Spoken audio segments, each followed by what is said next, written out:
Bonjour. Alors, avant de détruire un des exercices partiels qu'on avait fait lors du dernier cours, je voudrais vous expliquer comment, parce que c'est un bel exemple de fonctions imbriquées. OK? Donc, on va avoir plein de fonctions imbriquées.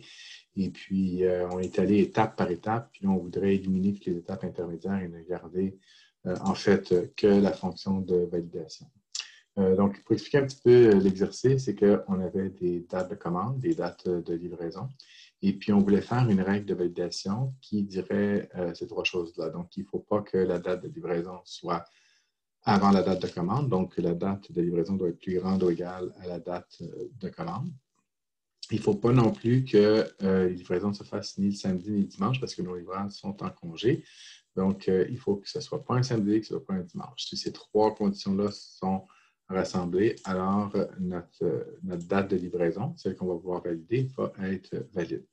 Donc, par exemple, celle-là, elle n'est pas bonne parce que la date de livraison est avant la date de la commande. Celle-là n'est pas bonne parce que la date de livraison tombe un dimanche, etc. Okay? Donc, on avait fait les morceaux un après l'autre. Donc, on avait celui pour tester que la date de la livraison est supérieure ou égale à la date de la commande. Après ça, on avait ceux-là qui testaient si le numéro du jour était différent de 7 pour le samedi. Ça, c'est pas un samedi. Puis ça, c'est pas un dimanche. On s'était aidé un petit peu parce que la formule pour faire ça, c'est la formule jour-semaine qui donne des chiffres. Et puis là, ici, on a fait une petite recherche V avec une petite table pour que ce soit plus clair pour nous. Là, qu'est-ce qui était des dimanches, qu'est-ce qui était des samedis dans cette chose-là et qu'est-ce qui ne l'était pas. Alors là, ce qu'on veut faire, c'est d'éliminer toutes ces étapes intermédiaires-là. C'était bien pour faire notre travail, d'y aller par étapes. Mais là, maintenant, on n'a plus besoin de ça, puis on veut juste avoir notre fonction de validité qu'on va faire entrer dans une validation dans quelques minutes. Donc, comment on fait pour éliminer ces choses-là? Donc, si on s'en va ici, et puis qu'on va dans Formule, on va voir quelles sont les formules qui sont dépendantes de ça. Puis là, on voit que cette cellule-là, eh bien, celle-là et celle-là sont dépendants de cette cellule-là. Donc, on veut éliminer la dépendance. Donc, on va prendre la formule qui est là, puis on va la rentrer dans les autres formules pour que cette colonne-là n'ait plus besoin d'être là. Alors, on va supprimer les flèches. Donc, on prend notre formule, copie, et puis là, toujours faire échapper. Lorsqu'on fait ça, on fait échapper, et on va aller remplacer partout où on a C2. Donc, on l'a ici.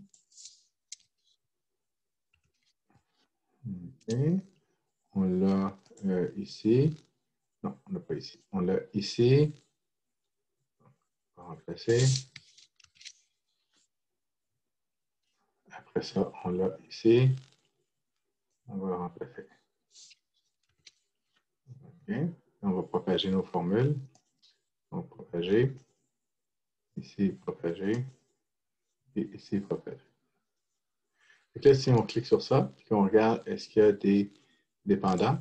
Et puis le dépendant pour cette cellule-là. Ça veut dire que si j'enlève cette colonne-là, il n'y a rien qui va briser. Donc, je vais supprimer la colonne parce que j'en ai plus besoin.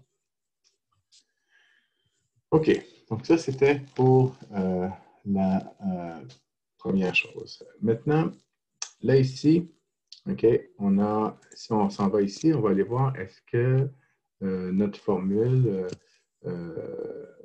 a des antécédents. Donc, est-ce qu'il y a ici des formules qui sont nécessaires pour celle-là?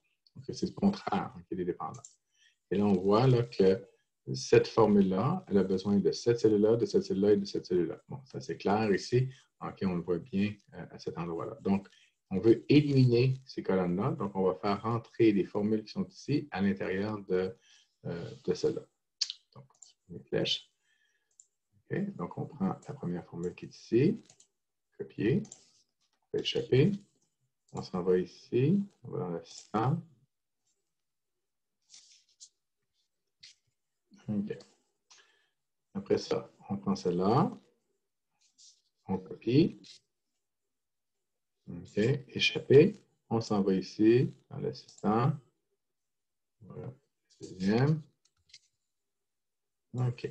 Et on s'en va ici, dans la formule. On s'en va ici, dans l'assistant.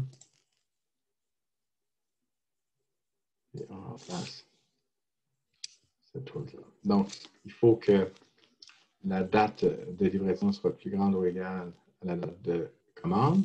Il faut que le jour soit différent de 7 et le jour soit différent de qui est le samedi, et le jour soit différent de 1 qui est le dimanche. Voilà. On propage notre formule. Alors, maintenant, on prend cette chose-là, on regarde s'il y a des antécédents. Ah, okay, bon. Il y en a 2, mais ceux-là, okay, c'est correct. Okay, on en a besoin. Okay, ces choses-là vont rester parce que ça, c'est les données de notre chiffrier. Donc, c'est beau. Ça veut dire que maintenant, on est capable d'éliminer ces 3 colonnes-là. Donc, on élimine les colonnes. OK. On va garder ça encore, juste pour nos trucs. OK. Bon, peut-être même on peut l'enlever. Là, maintenant, on a tout placé nos attentes, donc on peut enlever cette chose-là. Ça, c'était pour nous aider. On avait déjà validé nos trucs. Et puis, ça servait justement pour construire ça. Donc là, c'est fait. Donc là, maintenant, on a juste une fonction pour la validité qu'on veut appliquer sur cette colonne-là. Donc, l'idée ici, c'est qu'on veut que quand les gens saisissent la date de livraison, si jamais la date de livraison, elle est inférieure à la date de commande, on veut donner une erreur. Si jamais on a mis un samedi, on veut donner une erreur. Si on a mis un dimanche, on veut mettre une erreur. Donc, on va appliquer cette chose-là. Donc, on prend la formule ici. Okay. On copie ça. Et puis là, on s'en va ici. Et puis là, on veut appliquer la validation sur cette cellule-là et toutes les cellules du bas. Donc, on fait CTRL majuscule flash vers le bas. Et une deuxième fois pour prendre tout le restant de la colonne. Et donc, là, on a toute la colonne sauf la cellule avec l'entête. Et puis là, on s'en va dans Données.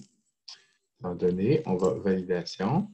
Et puis là, on va faire une validation avec une formule. On peut faire, là, on peut être complètement fou dans ce qu'on va faire.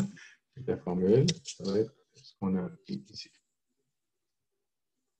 Okay. Et là, si on veut, on peut aller ici et dire, montre-moi donc celles qui sont non valides.